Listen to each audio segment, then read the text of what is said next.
Buenas tardes. Vamos a comenzar esta nueva lección de verdad y certeza. Eh, Debo compartirles pantalla como es habitual para que retomemos las cuestiones que estábamos considerando la semana pasada.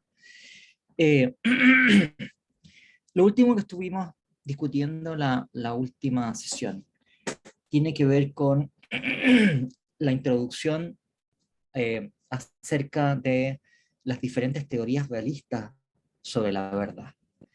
Eh, Hemos estado discutiendo bastante tiempo, como un mes más o menos, acerca de distintas formas de teorías antirrealistas de la verdad, teorías relativistas, teorías verificacionistas, coherentistas, etc.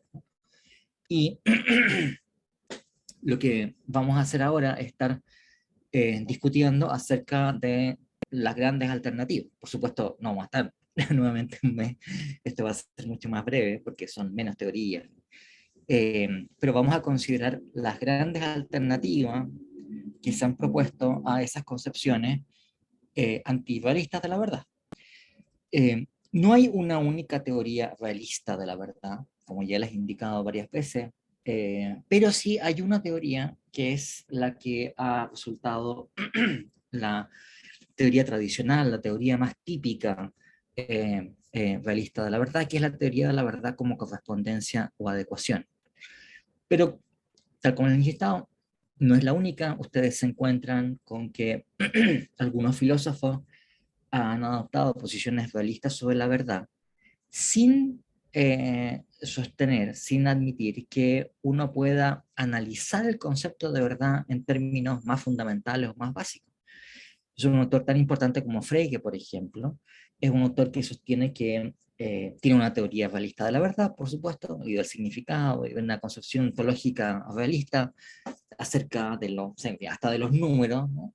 Pero Frege sostiene que bien, no pretende definir o analizar el concepto de verdad en base a otros conceptos. Ustedes recuerden que cuando uno puede efectuar una definición o análisis de una noción, es porque podemos, por decirlo así, especificar cuál es el significado de esa expresión en términos de otras nociones que tenemos que suponer que se comprendan previamente y que nos resultan más familiares que aquella noción que estamos definiendo. De otra manera no tendría mucho sentido el mecanismo de definición, ¿no?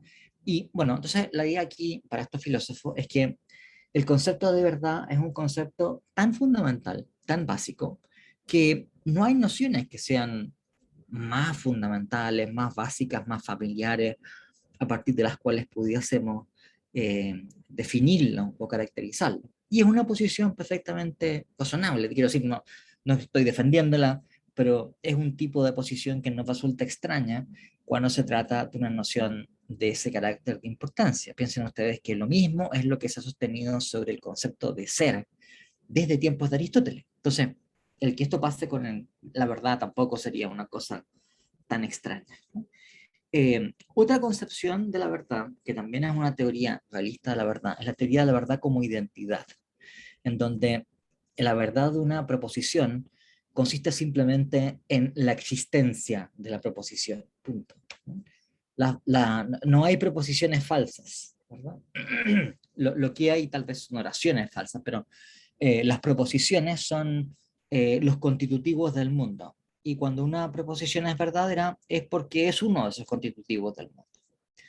Bueno, esa alternativa es una alternativa que no vamos a estar considerando aquí, eh, sino que nos vamos a centrar en esta idea de verdad como correspondencia o adecuación, que tal como les había indicado en la última sesión, es una caracterización de la verdad extremadamente tradicional, muy antigua, y que hasta el día de hoy sigue siendo defendida por muchísimos filósofos realistas. Claro, no tengo yo una idea acerca de exactamente qué porcentaje de filósofos realistas son los que aceptan una teoría de este estilo, pero sigue siendo un número súper importante. O sea, también hay trabajos recientes defendiendo la teoría de la correspondencia, ¿no?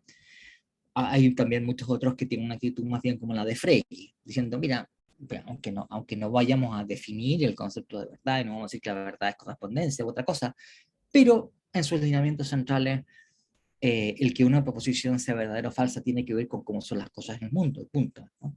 No con nuestros factores, con otros factores epistemológicos. Estuvimos comentando acerca de algunas formulaciones clásicas de la teoría de la verdad como correspondencia o adecuación, que se encuentran en Aristóteles, en el libro cuarto de la Metafísica, cuando Aristóteles dice que decir de lo que es que no es y decir de lo que no es que es lo falso, decir de lo que es y decir de lo que no es que no es lo verdadero. Quizás la formulación más famosa, sin embargo, es aquella que cita Santo Tomás de Aquino en el artículo primero de la cuestión primera de las cuestiones disputadas sobre la verdad. Entonces, naturalmente que en la primera cuestión y el primer artículo tiene que ver con el concepto de verdad en sí mismo, y en particular el primer artículo. O sea que exactamente como la primera parte, en la forma en que se dividen los trabajos en general en la escolástica. Bueno, entonces Santo Tomás de Aquino cita a un judío, a un filósofo judío, Isaac Israeli, que habría definido, porque no conozco estos detalles, pero sé que es la cita que hace Santo Tomás de Aquino: veritas est, esto es, la verdad es, adequatio rei et intellectus, la adecuación de la cosa y el entendimiento. Y les comenté cómo esta adecuación, que es la expresión española más cercana a adecuatio, pero si consideramos las raíces etimológicas del término adequatio en latín, también esto podría ser traducido como igualación, identificación entre la cosa o lo que se da en el mundo, lo que es, y lo que nuestro entendimiento supone o juzga o cree, que es una proposición, ¿no? Como quiera que sea, eh, entonces, es una teoría que tiene una larga historia, una larga prosapia, que ha sido defendida por múltiples filósofos a lo largo de la historia. Hasta el día de hoy, como les digo, hay trabajos muy recientes acerca de la teoría de la verdad como correspondencia. Y para los efectos de esta discusión que vamos a hacer aquí, yo voy a estarme a esta caracterización que ustedes encuentran aquí. El que una proposición sea verdadera consiste en el hecho de que existe un hecho h es una variable para hechos, como quiera que lo vayamos a concebir, tal que P corresponde a ese hecho H. Y al revés, una proposición es falsa cuando no corresponde a ningún hecho, ¿no? Hay que suponer que la realidad completa consta de una totalidad de hechos que se dan o son efectivos, y cuando una proposición es verdadera es porque la proposición está enunciando el darse de uno de esos hechos que efectivamente se da o es efectivo. Al contrario, cuando aquello que es enunciado por la proposición no encuentra su correlato en ningún hecho de aquella totalidad que constituye la realidad, entonces la proposición es falsa, ¿no? Yo les comentaba la última sesión que hay dos grandes razones por las cuales la teoría de la verdad como correspondencia ha sido criticada. Eh, También, como les comenté, ha habido periodos en donde han existido críticas más fuertes o ha habido, como decirlo así, una actitud de prevalencia general más crítica hacia las teorías de la verdad como correspondencia, y otras en donde esa actitud crítica ha sido menor. Era que hoy día estamos en tiempo de baja, digamos, es decir, no hay ni tan crítica hacia la teoría de la verdad como correspondencia, pero más o menos hace 30 años atrás, 30, 40 años atrás, se pasó un periodo en donde hubo muchas voces críticas contra la teoría, ¿no? Entonces, como le estaba indicando, un tipo de motivos por los cuales la teoría de la verdad como correspondencia ha sido objeto de discusión y crítica, de objeción, tiene que ver con cómo debemos comprender el concepto de correspondencia, ¿bien? Que es lo que conecta las proposiciones con los hechos del mundo. Que sea esa correspondencia entre las proposiciones y los hechos del mundo. Y otro motivo por el cual la teoría de la verdad como correspondencia ha sido objeto de discusión y objeciones y críticas, tiene que ver con que sea aquello que designamos como un hecho, que es aquello con lo cual las proposiciones han de tener correspondencia. Entonces, voy a centrarme en estas dos cuestiones eh, y, y, y voy a guiar la discusión en base a estas dos grandes áreas de cuestionamiento a la teoría de la verdad como correspondencia. Eh,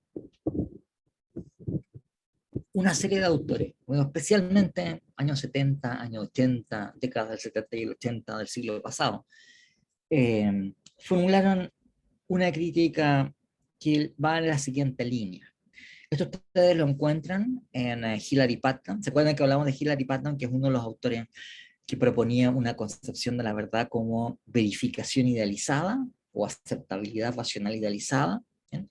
Bueno, ese mismo Hilary Putnam, entonces, su eh, postulación de una teoría antidualista de la verdad va unida a una actitud crítica hacia la teoría de la verdad como correspondencia. Por lo menos en un periodo importante, porque fue cambiando opinión, pero en un periodo, años 70 y 80 claramente es así. Otro autor donde ustedes encuentran también algo parecido es Nelson Goodman y Richard Rorty. Richard Rorty también eh, a ustedes les debe sonar, porque Rorty lo mencioné como uno de los filósofos relativistas que había sostenido que la verdad es, en fin, aquello que sería aceptado por la mayoría de nuestros pares culturales. Bueno, entonces ese mismo Richard Rorty es aquel que tiene estas críticas a la teoría de la verdad como correspondencia. Y un autor que no corresponde a la misma generación, es un poco anterior, pero que fue recogido y que tuvo un impacto grande en estos filósofos, es Wilfrid Sellars, eh, que también formula objeciones en estas líneas. Ahora, ¿cuál es la idea central en estos autores? Que eh, si una proposición es verdadera, es porque lo que está siendo anunciado por la proposición podemos ponerlo en correlación con cómo son las cosas del mundo. Y se da esa correspondencia, adecuación o correlación. Entonces la objeción es la siguiente: ¿cómo podríamos hacer nosotros esa comparación? ¿Qué sería esto de tener por un lado las proposiciones y por otra parte los hechos del mundo, mirarlos uno y otro y ver si corresponden o no corresponden entre sí? Eh, Tal cosa parece en algún sentido absurda. Ahora, ¿por qué razón? Porque lo que quiere que sean los hechos del mundo son los hechos del mundo según a nosotros, honestamente, según nuestras capacidades, la evidencia que hemos recabado, nos parece que es el mundo. En otras palabras, cuando uno está pretendiendo hacer una comparación entre la proposición, por ejemplo, que nosotros creemos, y cómo son las cosas, eh, aquello con lo cual hacemos la comparación, esto es, cómo son las cosas, por decirlo así, de manera objetiva, independiente, no es el mundo con independencia del modo en que ese mundo nos es dado a nosotros, ¿no? Si yo, por ejemplo, quiero chequear si acaso mi vista está funcionando bien, para dar un ejemplo, ¿no? Entonces yo voy a comparar cómo veo las cosas con qué, con cómo se me muestran las cosas, según qué, según cómo las veo, ¿verdad? Entonces, esa es más o menos la idea que ellos tienen. Si yo quiero comparar, por ejemplo, si acaso es cierto que los gatos son mamíferos, si es verdad que los gatos son mamíferos, eh, entonces yo qué es lo que voy a considerar. Voy a considerar según si la información que tengo es suficiente para pensar que los gatos son mamíferos. que es exactamente la misma proposición que yo estaba considerando si verdadera o falsa, ¿no? Entonces, no es que en algún punto uno pueda, esta es una frase que ocupa Gorty, tipo de comparación que ocupa Gorty, salirse de la propia piel, hacer una suerte como de viaje astral, en que uno se sale de su cuerpo y puede contemplarse a sí mismo y contemplar otras cosas, ¿no? Y bueno, en este caso sería por sí considerar la proposición que es objeto de nuestra creencia, y por otra parte considerar el mundo con independencia de la forma en que ese mundo se nos dé, y por tanto de la manera en que nosotros honestamente creamos que son las cosas. Pero ustedes que la creencia es una actitud proposicional, porque el mundo, entre comillas, siempre se nos ofrece de una cierta manera, de acuerdo a la evidencia que nosotros podemos acabar sobre él. Y cuando nosotros hablamos del mundo, hablamos de aquello que nosotros honestamente creemos que es el mundo. La creencia que uno tenga acerca del mundo es la creencia de que ciertas proposiciones son el caso o no, son verdaderas o no. Por tanto, la comparación en cuestión entre la proposición y los hechos del mundo viene a ser, en último término, una comparación entre una proposición y otra proposición. Porque aquello que nosotros creamos que es el mundo es enunciado, enunciable, formulable mediante ciertas proposiciones que pensamos honestamente que son como son las cosas, que enuncia como son las cosas. ¿Sí? Entonces, la idea que ha sido propuesta por estos filósofos, especialmente Rorty es muy elocuente en esto. Si ustedes leen, no sé, varios de sus trabajos, como uno que se llama Filosofía y el espejo de la naturaleza, del año 79, es muy elocuente en este sentido.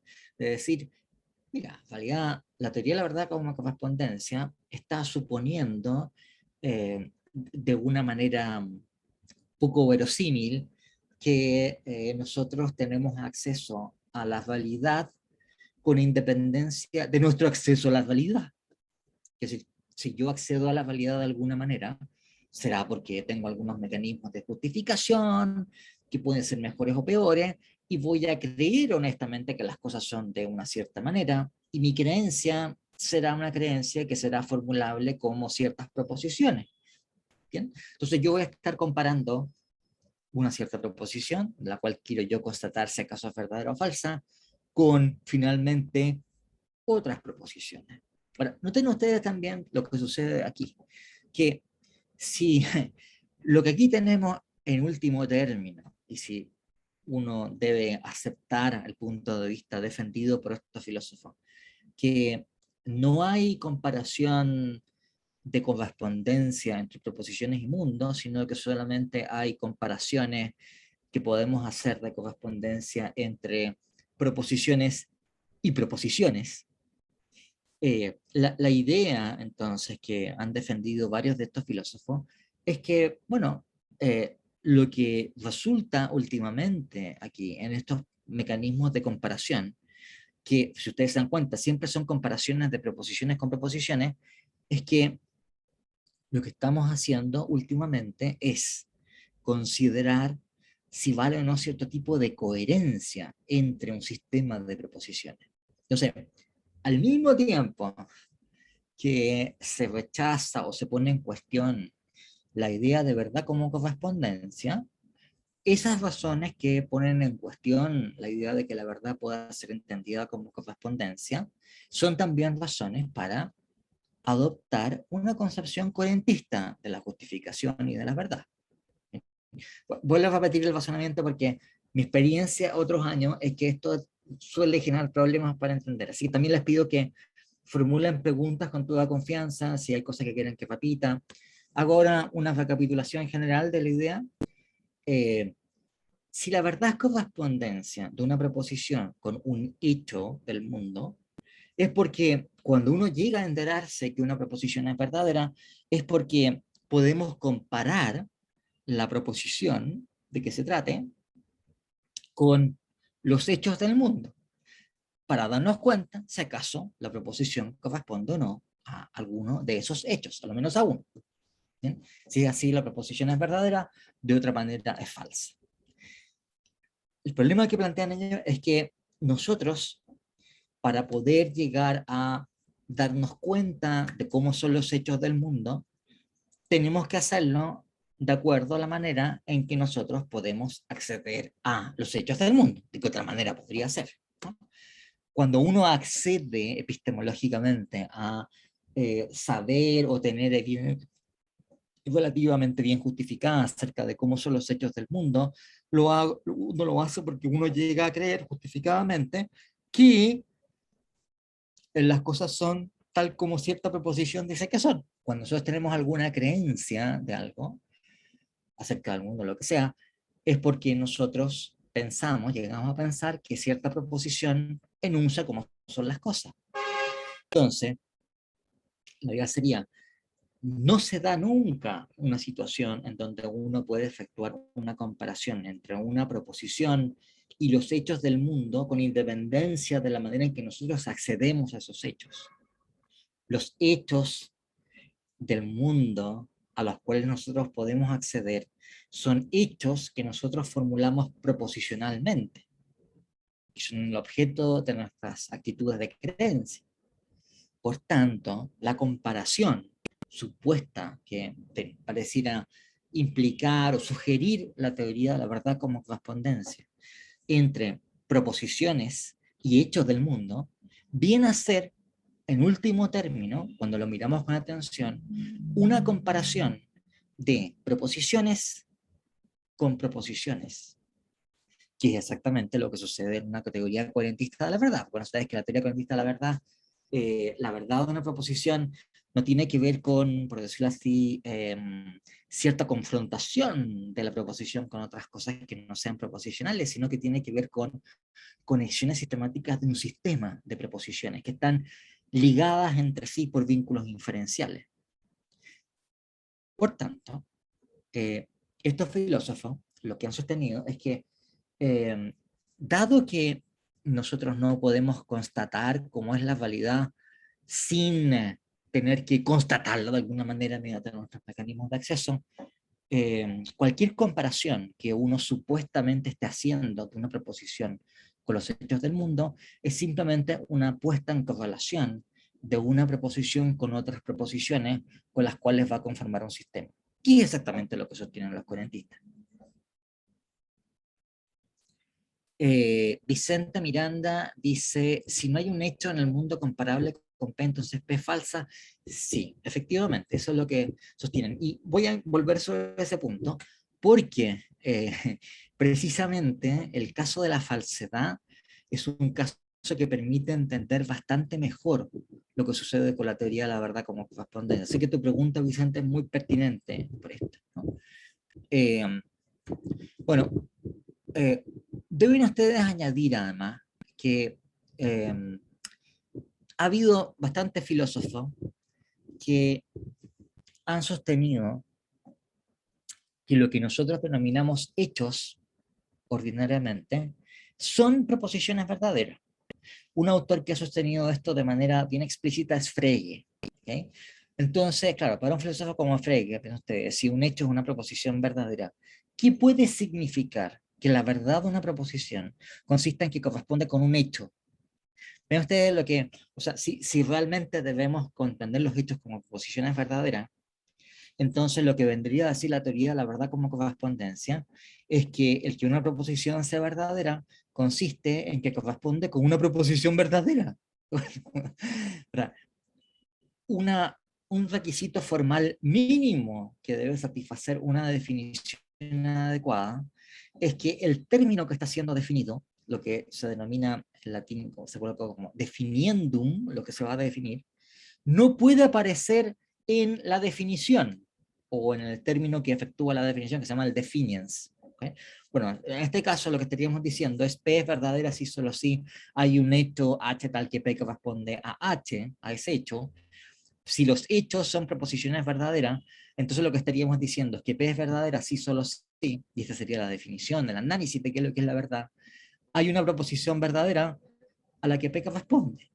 Eso no puede ser una definición de verdad, perdón, porque el concepto de verdad aparece en la definición con la cual queremos definir verdad. Es como yo dijese, ¿qué es lo que es un gato? Un gato es un hijo de un gato. Bueno, no es definición, ¿de acuerdo? Si alguien quiere saber qué es lo que, por sí, tener ciertos criterios para seleccionar los gatos de las cosas que no son gatos, no le sirve decir que un gato es todo aquel que es hijo de un gato, porque para saber que alguien es un gato, tengo que saber si es hijo de alguien que cumple con esa condición que precisamente quiero especificar. No sirve como definición. Bueno, aquí sucedería una cosa semejante. ¿Bien? Entonces, no podemos, si los hechos son proposiciones verdaderas, como ha sostenido un número de autores, naturalmente que esto no tiene ningún sentido. ¿Okay? Eh, bien, pero espero que se haya entendido razonablemente la objeción. Insisto, sí, por favor pídanme que vuelva si es necesario, puedo volver a insistir en los puntos que sean importantes. Pero, ¿qué es lo que pasa con esta objeción? ¿Y por qué razón entonces es una objeción um,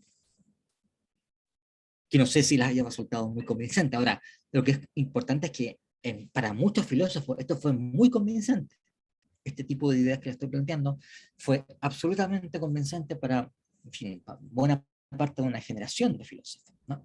¿Y cuál es el punto que sucede aquí? ¿No? O sea, hay dos cosas importantes que considerar acerca de eh, este tipo de objeciones y cuál sería la manera adecuada de entender la teoría de la verdad como correspondencia, ¿no? El primer punto es que la objeción, si ustedes se fijan, es una objeción que está centrada en cómo es que nosotros podríamos llegar a saber que una proposición es verdadera. Lo que está diciendo es que, bueno, que para saber que una proposición es verdadera, uno tendría que poder comparar la proposición con el mundo con independencia de cómo se nos aparece y cómo son nuestras creencias sobre el mundo, lo cual parece absurdo. Bien, pero esta objeción es una objeción que no tiene que ver con la naturaleza de la verdad, tiene que ver con la cuestión epistemológica acerca de cómo es que uno puede llegar a darse cuenta o enterarse de que una proposición es verdadera. Y estas cosas son cosas distintas, o por lo menos, por supuesto, ustedes recordarán, para los antidualistas no son cosas distintas porque la verdad consiste en algún tipo de verificación, porque no puede haber verdad de una proposición sin que nosotros nos enteremos de que es así, o que sea posible que nos enteremos que sea así. Pero para el realista claramente son cosas diferentes.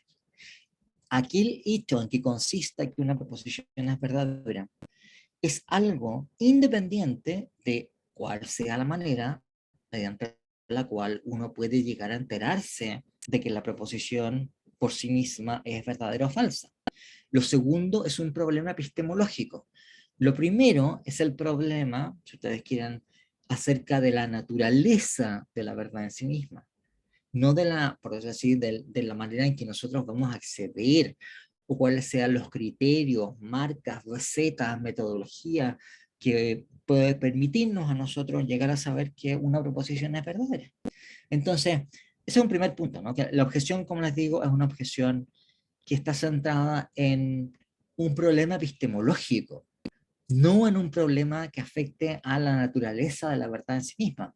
Y quien está diciendo que la verdad de una proposición es su correspondencia con hechos, no está pretendiendo ofrecer un criterio para poder llegar a saber, o una receta, o una metodología, para llegar a enterarnos de que una proposición es verdadera. Lo que nos está pretendiendo decir es en qué consiste que una proposición sea verdadera. Ahora, ¿cómo después vaya a ser que nosotros lleguemos a saber que lo es o no? Esa es otra cuestión. Ese, por decirlo así, es pega de otra área, que es epistemología, y para eso tendremos que usar los medios que, en fin, los mecanismos inferenciales de justificación que sean del caso, que la percepción sensible, que la intuición a priori, que la conciencia de nuestros propios estados internos, que mecanismos de inferencia, deductivos, ¿no? Lo que quiera que sea, ¿de acuerdo? Pero es otro tema, ¿no? No es el problema acerca de la naturaleza de la verdad, ¿no? En segundo lugar, otra cuestión importante también que hay que tener aquí presente es que eh, la manera de entender por qué razón resulta o puede resultar razonable caracterizar la verdad como correspondencia no tiene que ver con lo que se nos aparece cuando nosotros constatamos que una proposición es verdadera, sino con lo que se nos muestra cuando una proposición es falsa, ¿no? Este es un punto muy importante, por decirlo así. Si ustedes quieren, el tipo de intuiciones que han motivado caracterizar la verdad como correspondencia son intuiciones que se despliegan, se hacen manifiestas, se nos muestran cuando uno considera el fenómeno de la falsedad. O sea, ¿qué es lo que pasa cuando uno se da cuenta que una proposición que uno creía que era verdadera no es verdadera? ¿No? Y se da cuenta y dice, diantres, estaba equivocado. Yo pensé que P y no P. La proposición no es verdadera, sino falsa. ¿Bien? Eh, ¿Por qué esto es importante? Porque en los casos en que la proposición que nosotros honestamente pensábamos que era verdadera se nos muestra como falsa, lo que resulta es una suerte de disonancia, una discordancia, o podemos llamarla, en fin, de caracterizarla de otra manera, pero una diferencia, una no correspondencia entre, o desadecuación entre las cosas tal como son y lo que nosotros creíamos que eran. ¿Eh? O sea, reflexionemos sobre este tipo de experiencia que se da, que desgraciadamente para criaturas finitas como nosotros no es un fenómeno infrecuente, digamos, ¿no? El que tengamos, por decirlo así, decepciones epistemológicas, cosas que nuestras expectativas era que P iba a ser el caso, y P no es el caso. ¿Bien? Que tiene que ver con, por decirlo así, el carácter finito que tenemos nosotros como sujetos cognoscentes y sujetos racionales, y que, y que tiene que ver también con algo que es muy característico de una concepción realista de la verdad, y es que la validad no depende de nosotros.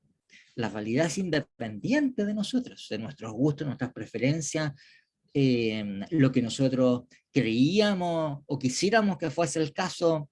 La realidad puede decepcionarnos porque nosotros no la hemos constituido, ¿verdad? O sea que esto también, ¿se acuerdan ustedes que es la razón por la cual una posición escéptica es una posición que surge, puede surgir en una perspectiva realista? ¿Bien? Bueno, entonces, la cuestión es cuando se produce este fenómeno de, digamos así, la excepción epistemológica.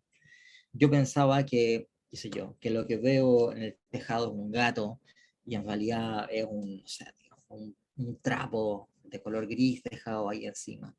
Entonces, la creencia que yo tenía se muestra discordante con cómo son las cosas, de hecho. Por supuesto, las cosas según buenamente se me muestran. Yo llego a tener la creencia de que lo que está ahí es un trapo y no un gato. Y antes tenía la creencia que era un gato, ¿no? Esa diferencia es la que hace determinante, determinante. ¿Y por qué?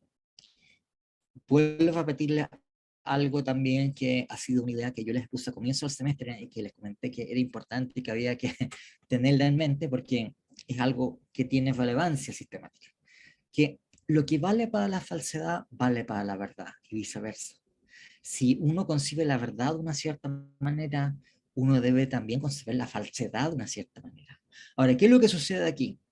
Que la falsedad se muestra como un caso, porque cuando experimentamos eh, que una proposición es falsa, cuando nos damos cuenta que una proposición es falsa, cuando sufrimos esta decepción epistemológica, es porque la proposición se nos muestra como falsa porque es discordante con las cosas como son. Se muestra en no correspondencia con las cosas.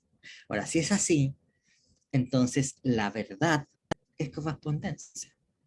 O sea, si ustedes se dan cuenta, eh, el tipo de intuiciones que están detrás de la verdad como correspondencia son las intuiciones que no vienen de los casos en donde uno cree que P y en principio todo parece indicar que P es el caso, porque ahí no hay ningún tipo de discordancia, diferencia entre una cosa y otra, sino que esa discordancia se muestra cuando uno pensaba que P, y resulta que ahora se da cuenta que en realidad estaba equivocado. P no es el caso. Pensé que P era verdadera y en realidad es falsa. ¿Bien? Bueno, entonces, como la falsedad consiste en esta discordancia, la verdad es su contrario, es que no existe la discordancia, ¿no?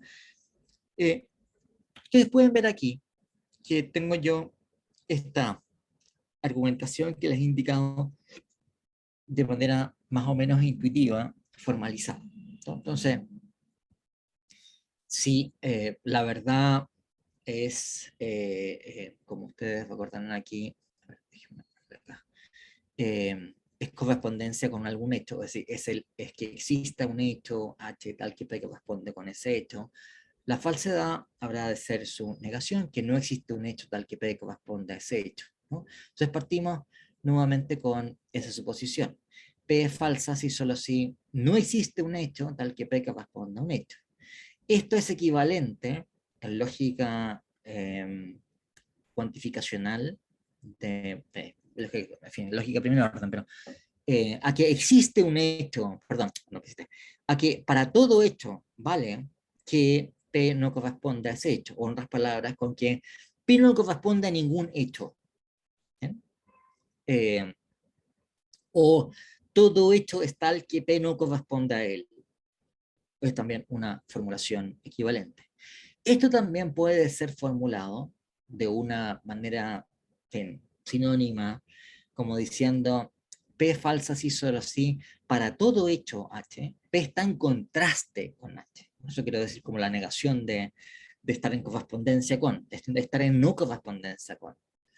Como ser verdadero es no ser falso, y ser falso es que para todo H, P está en contraste con H, entonces P es verdadera si solo si no es el caso que para todo H, P está en contraste con H.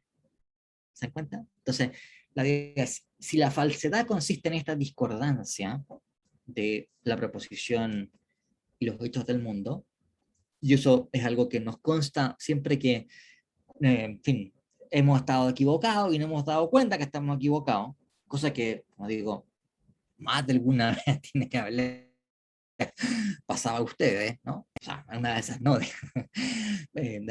muchas les chunta todas, pero la experiencia normal de criaturas finitas como nosotros es que una vez nos ha pasado que estamos equivocados, y, y si es así, entonces la verdad de una proposición consiste en que no todo hecho es un hecho que está en contraste con la proposición, por lo tanto, hay por lo menos uno con el cual está en no contraste o está en correspondencia, ¿no?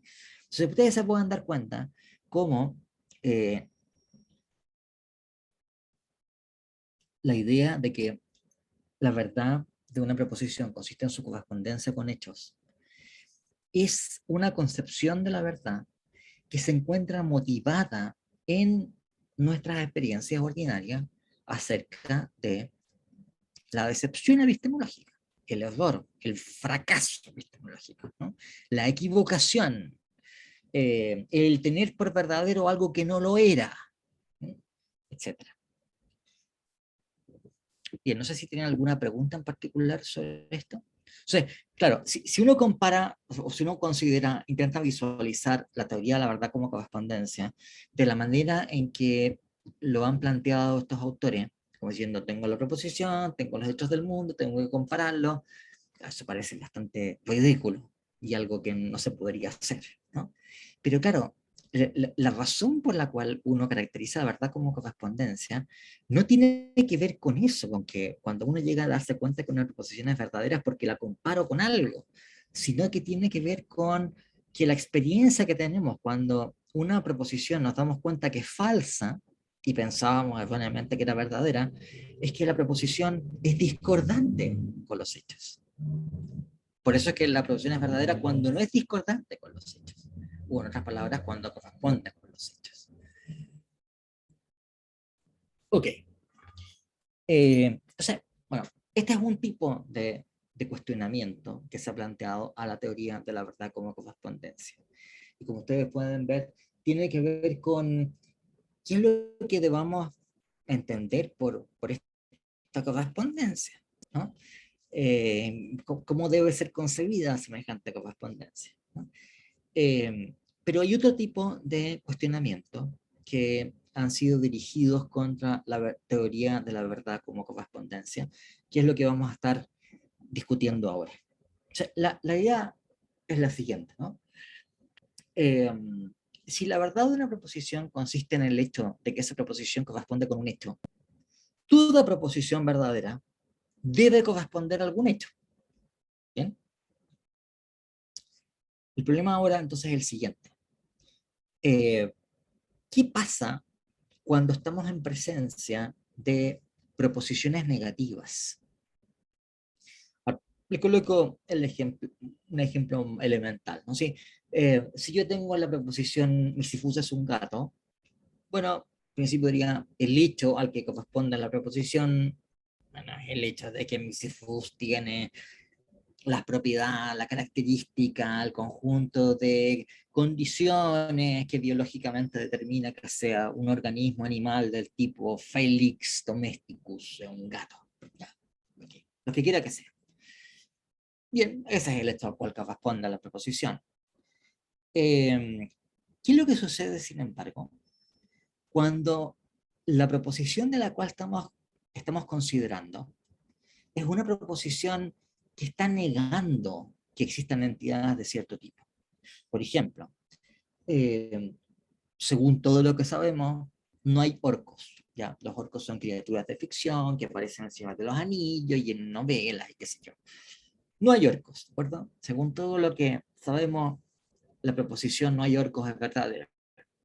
Si la proposición no hay orcos es verdadera, entonces, de acuerdo a la teoría de la verdad como correspondencia, la proposición no hay orcos debe corresponder a un hecho del mundo. El problema aquí es, bueno, si es así, ¿cuál es el hecho del mundo al que corresponde la proposición de que no hay orcos?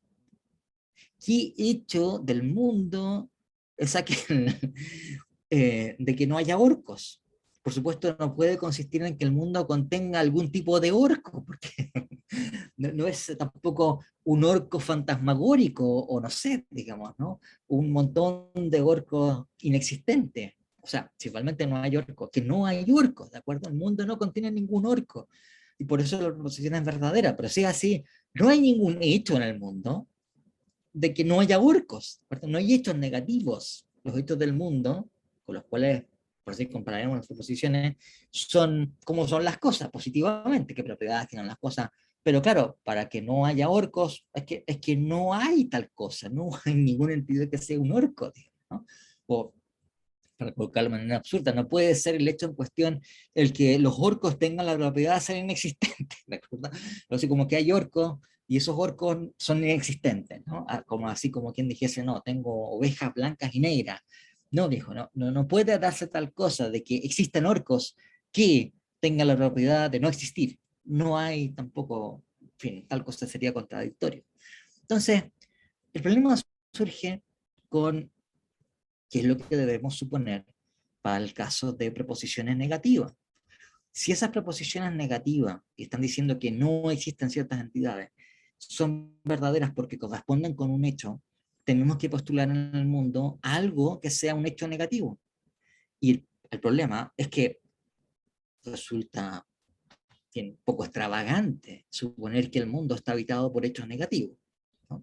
Porque como que la realidad está por sí constituida por hechos o situaciones de que un objeto tiene ciertas propiedades, de que los objetos están en ciertas relaciones entre sí, y además de eso tenemos no, no objetos o, fin, o cosas por el estilo, también habitando el mundo. Entonces, esta es una primera dificultad. Una dificultad íntimamente asociada con la anterior, pero esto resulta de entrada menos intuitivo, bastante, sí, no sé si bastante más, pero es menos intuitivo. tiene que ver con los hechos a los que correspondan proposiciones generales. Para esto de entrada vamos a decirle, bueno, a ver, ¿cuál es el problema? Digamos, ¿no? Por ejemplo, piensen ustedes en la proposición, todo caballo es un mamífero. O sea, la cuestión aquí es que si es verdad que todo caballo es un mamífero, esa proposición debe corresponder a un hecho. ¿Sí? Yo diría, entrada, bueno, ¿cuál es el problema? Digamos, o sea, ahí están todos los caballos del mundo, los que sean, digamos, que existen, y el que todos los caballos sean mamíferos, el hecho de que cada uno de esos caballos es mamífero. ¿Cuál es el problema con eso? Ese es el hecho al que corresponde la proposición todo caballo es un mamífero. Bien, el problema que es el siguiente, que es compatible. O sea, si ustedes piensan en los caballos de hecho existentes, que son cada uno de ellos mamíferos, es compatible con que existan esos caballos, exactamente esos mismos caballos que son los que existen actualmente, que sean mamíferos, que existan otros caballos que a lo mejor no existen actualmente, pero que podrían existir, que no sean mamíferos, que sean, o sea, en fin, por supuesto que esto es imposible, pero que sean reptiles, ¿no? O, en fin, si este ejemplo no les parece tan aceptable, la idea sería, si yo les digo a ustedes, todo gato tiene cola. Bueno, en fin, con que los gatos que de hecho existen y que tienen cola, sean suplementados con otros gatos adicionales que no tienen cola. Entonces, el hecho de que estos gatos, los gatos que de hecho existen, tengan cola, es compatible con que no todos los gatos tengan cola. ¿Bien? Por tanto, no puede ser el hecho con el cual corresponde a la proposición de que todos los gatos tienen cola, ¿no? O en fin, en este caso de los caballos, sería compatible con, que, con el hecho de que estos caballos, digamos que los tenemos singularizados exactamente a todos y cada uno de los caballos actualmente existentes, así que estos caballos, que son los caballos actualmente existentes, sean todos ellos mamíferos, con que existan otros caballos adicionales que sean reptiles, que no sean mamíferos. No sé qué es lo que sea eso. Un caballo reptil. ¿No? Entonces, claro, la proposición, todos los caballos son mamíferos, no puede corresponder a ese hecho, porque entonces sería compatible con que hubiese caballos que no son mamíferos. ¿Bien? La proposición no podría ser verdadera en situaciones en donde, además de todos los caballos que son mamíferos, hubiese caballos que son reptiles, entonces que no son mamíferos. En una situación así, no sería verdadera la proposición todos los caballos son mamíferos. ¿No? Entonces, ¿cuál es el punto aquí? Que cuando uno está anunciando una proposición universal de este estilo, todo caballo es mamífero, a pesar de que por su forma nos puede parecer de entrada que esta es una proposición positiva, es en realidad una proposición negativa. Y les voy a mostrar por qué. O sea que esto que estamos viendo aquí, el caso de las proposiciones generales, es un caso también de proposición negativa, ¿no? Ahora, es un caso que resulta, por decirlo así, más escondido, no es tan evidente, pero es también un caso de una proposición negativa y que el hecho al cual debería corresponder debería ser también un hecho negativo. ¿Bien? Ahora, ¿por qué pasa eso? Piensen ustedes en lo que tenemos aquí, ¿no? La formalización estándar de una proposición universal como todo gato es mamífero. Espera un poquito. Matías Mendoza pregunta, ¿es muy difícil el hacer proposiciones que digan que todos sean algo verdad? A ver, más que sea difícil, la idea sería, ¿cómo es que uno puede llegar a saber que esas proposiciones son verdaderas? Esto es lo que se ha conocido como el famoso problema de la inducción. ¿Cómo es que mediante eh, la obtención de evidencia particular acerca de un caballo, otro caballo, puedo yo inferir de manera justificada una tesis acerca de todos los caballos, cosa que hacemos además todo el tiempo, digamos, ¿no? O sea, y tú toman cualquier libro de texto de cualquier ciencia y está llena de esas generalizaciones.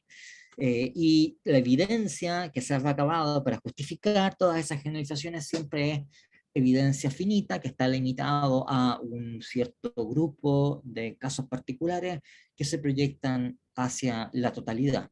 Entonces, ese es un problema epistemológico que ha sido muy serio y que llevó a algunos filósofos en el siglo XX a adoptar posiciones muy radicales sobre la naturaleza del conocimiento científico y de la justificación de las teorías científicas. Ustedes han tenido que leer algo de esto en Popper, pero vamos a discutir de eso bastante en lo que queda del semestre. Así que vamos a tratar sobre eso. Eh, Aquí nosotros estamos considerando una cuestión, si tú quieres, que no es epistemológica, es la cuestión acerca de la naturaleza de la verdad. Si yo estoy diciendo que la verdad de una proposición consiste en su correspondencia en hechos, tiene que haber un hecho al cual corresponde una proposición.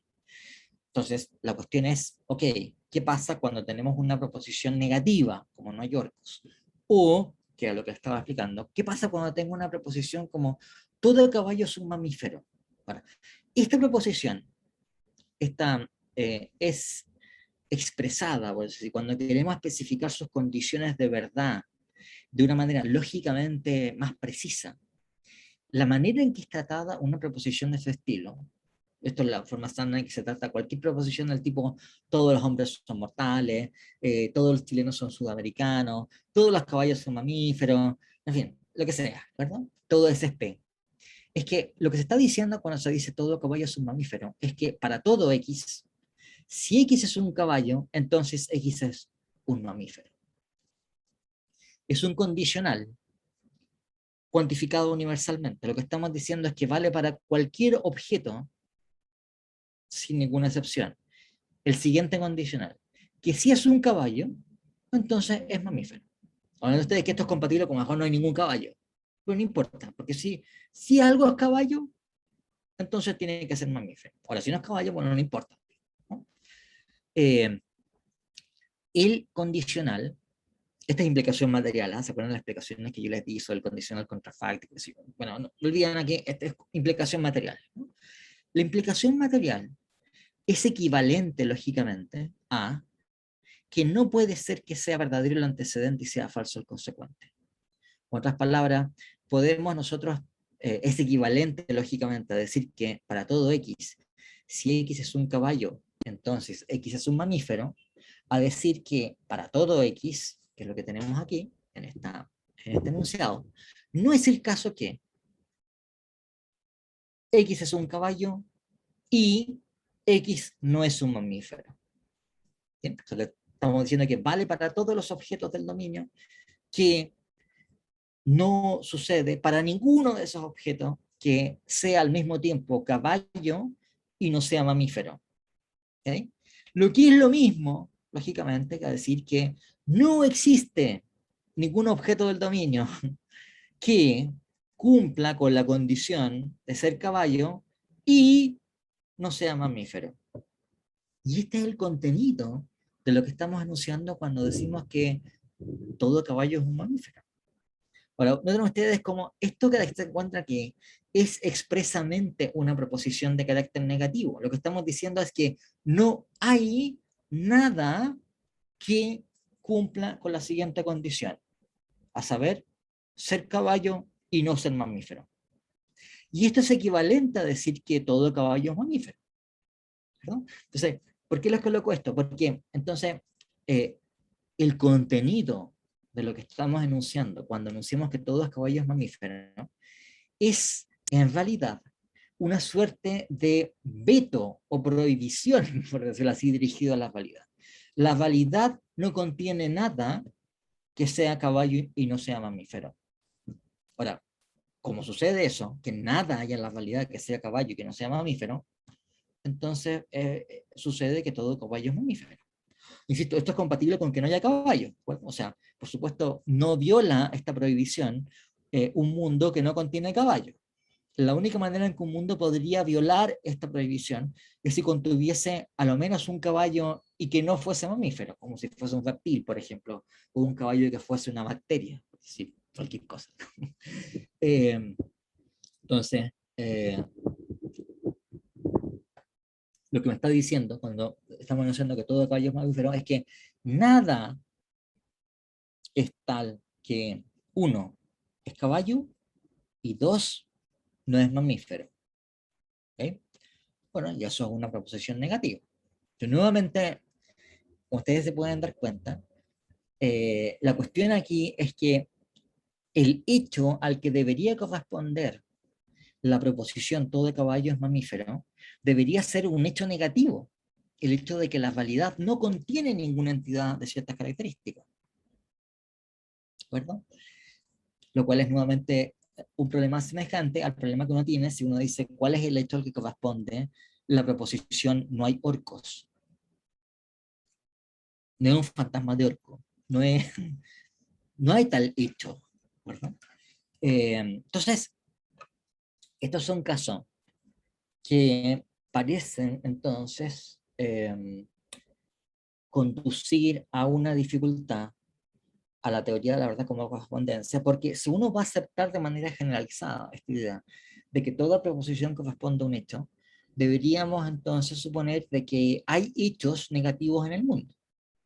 Esto, a ver, Bertrand Russell sostuvo esta tesis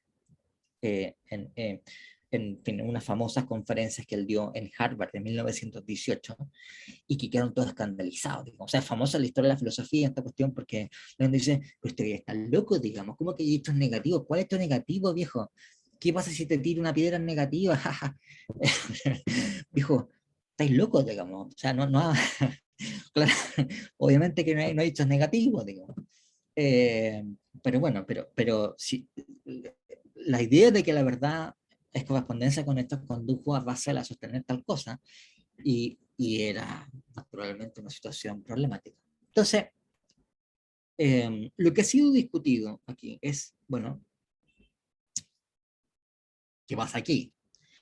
O bien tenemos que decir de que hay después de todo algún hecho al que correspondan esas proposiciones, que claro, al principio puede ser un hecho que sea no, en fin, tenemos que sostener de alguna manera que ese hecho, hay hechos que cumplen esa función, digamos, ¿no? Y que son los hechos a los cuales corresponden las proposiciones negativas, o bien no es verdad que digamos, no vale la idea de que la verdad de una proposición es correspondencia con hechos, al menos no para todos los casos, ¿verdad? Y claro, en la discusión ulterior, ustedes se encuentran con que se han defendido esos dos tipos de posiciones. Ustedes encuentran que hay filósofos que han sostenido la idea de que después de todo, sí hay hechos a los que corresponden estas proposiciones y que el mundo sí está habitado con esos hechos, que no es una sombra de orco ni una cosa así, pero hay después de todo hechos a los cuales corresponden las proposiciones negativas y las proposiciones generales que son después de todo proposiciones negativas. Y está también la posición que han sido adoptada por otros filósofos de decir que, bueno, que no es necesario decir que todas las proposiciones corresponden a un hecho, que basta con que ciertas proposiciones lógicamente básicas o elementales, o a veces las denomina atómicas, por eso sí, cuando tenemos una molécula que está constituida por átomos, ¿de acuerdo? Entonces la idea es que, mira, cuando consideramos el espacio lógico de proposiciones en sus elementos más simples o atómicos, la idea es que esas proposiciones atómicas deben corresponder a un hecho. Pero las proposiciones lógicamente complejas están construidas a partir de ellas, no requieren tener correspondencia con hechos. Bien. Entonces, bueno, eso vamos a discutirlo en la próxima sesión, en que vamos a continuar con eso, explicando esas dos formas de enfrentar este problema, de cuál ha sido, en fin, qué es lo que debemos suponer con el caso de proposiciones negativas y proposiciones universales. Entonces vamos a quedar en este punto. Tal como les había indicado, como mi experiencia de otros años es que este tema sobre la correspondencia genera preguntas, les pido especialmente que, en fin, que revisen eso y si tienen más dudas vuelvan a preguntarme. Yo no tengo ningún problema en explicar de nuevo esa cuestión. Bueno, vamos a quedar aquí entonces y nos vemos el próximo jueves. Hasta luego.